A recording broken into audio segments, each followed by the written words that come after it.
All right, kids, it's the holiday season. And with Hanukkah starting last week and Christmas and New Year's just around the corner, please be sure to check on friends and family. Not just with gifts and presents, but presents. Being there for those who might not be able to afford to put anything under the tree this year, let alone even having a tree.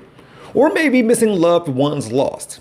Times are hard. Loneliness is everywhere, even among those around us. And don't get me wrong, there is joy to be had, but through it all, I want you to remember that everybody grieves. Oh yeah!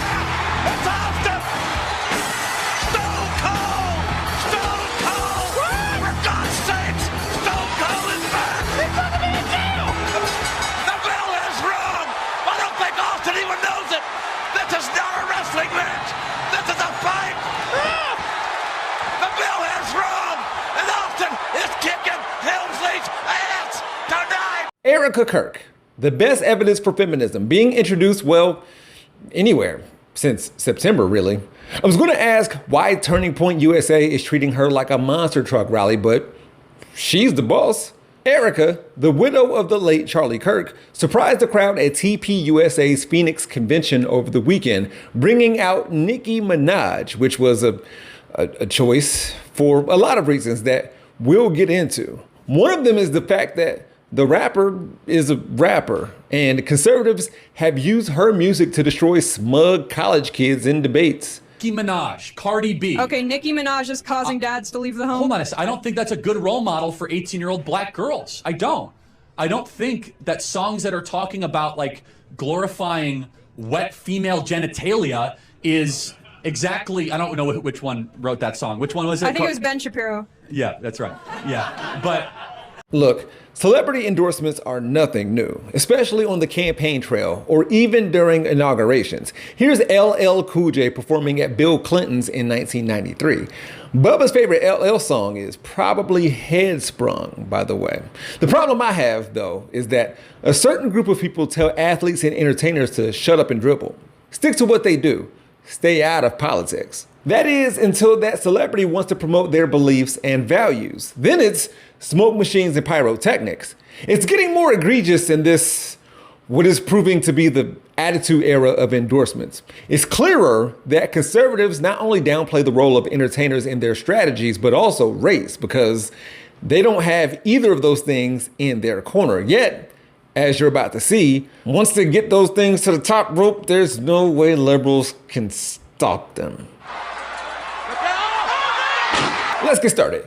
Erika Kirk talked to Nicki Minaj while on stage at America Fest. And during this wide-ranging interview, they spoke about, among other things, role models for young men.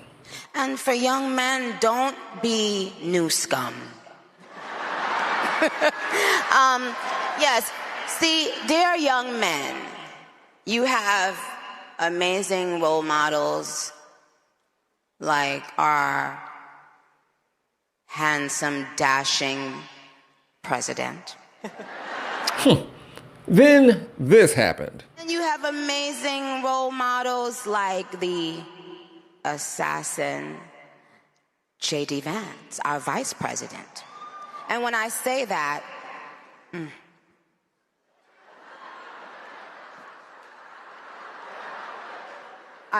trust me, there's nothing new under the sun that I have not heard, so you're fine.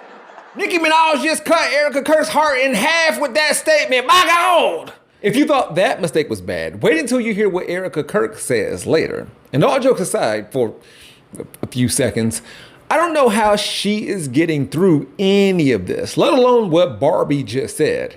If I met my untimely demise, I hope my wife doesn't find herself in a sequin suit store. What is this? Grief and glitter? Anyways. because we're going to stay joyful and peaceful and iconic and smart. And we're going to stay thinkers. In a world that doesn't want us to think, we will think.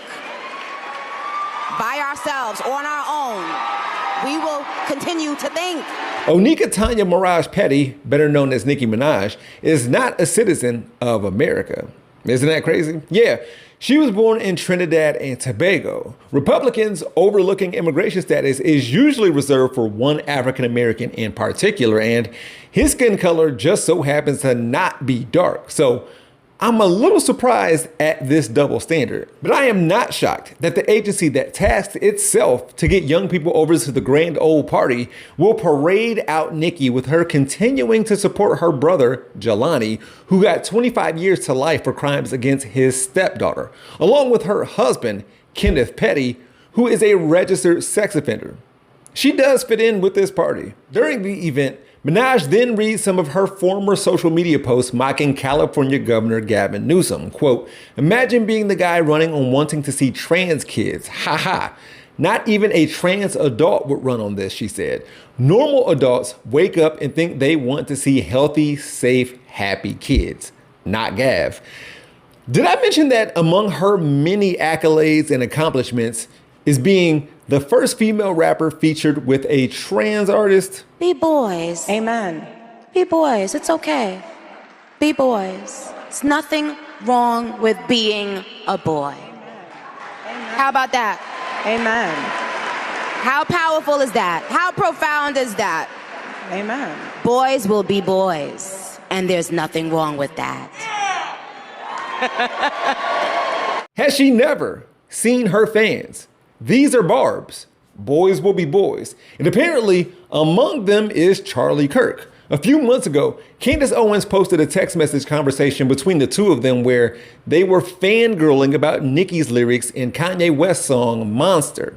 It gets the blood flowing. So both Charlie and Candace listen to rap. And going back to the beginning of this episode, Kirk said Nicki Minaj wasn't a good role model for 18-year-old black girls, but his wife presented her to an audience of teenage white girls while playing super bass, which is another way of saying superb ass. I guess this doesn't apply to European Americans. When Kamala Harris invited Megan Thee Stallion and her superb ass to perform during a stop in Atlanta on her presidential campaign, conservatives and liberals too had a problem with it. Apparently, dancing and showing off your body during political events is an issue. Not nakedness that's easily accessible on the internet in general before and after the event. You can get into the White House with that. Adult entertainment, you can speak at the RNC in 2024. Meanwhile, Hulk Hogan can rip his shirt off right up in there. When they took a shot at my hero and they tried to kill the next president of the United States, enough was enough. And I said, let Trump-A-Mania run wild, brother. Let Trump-A-Mania rule again. Let Trump-A-Mania make America great again. Okay, his frontal wasn't full, and he didn't disrobe in front of an audience full of kids. Got it. Not that any of these details matter to them. And by them, I mean Jake Paul, who went Hulk-A-Mania for his, do I want to call it a fight against Anthony Joshua?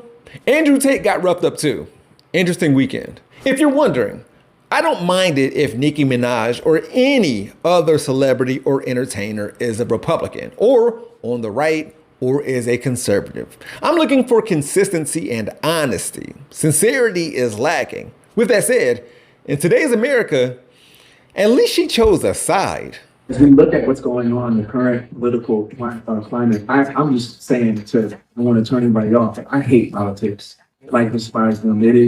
It's a magic trick that it's not real. I don't believe in either side. So I think if you pick a side, you are only, you are inadvertently supporting division. He was just fronting.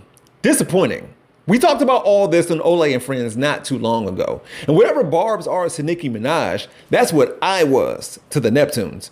A nerdy black dude who thought too much about too many things and wore damn trucker hats. I get annoyed when people ask celebrities about politics too, yet people are asking them. And politicians are treated like celebrities. Multiple members of Congress are rich and have never worked a day in their lives. Some are rich because they're in Congress. They have no idea what it's like for you and I. And everybody in this Vanity Fair spread looks like they've lost touch with everyday Americans. Still, our vice president, he makes me, well, I love both of them, but they're both powerful men, smart, strong, all of that, but both of them have a very uncanny ability to be someone that you relate to.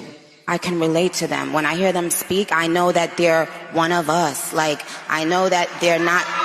Don't you guys agree?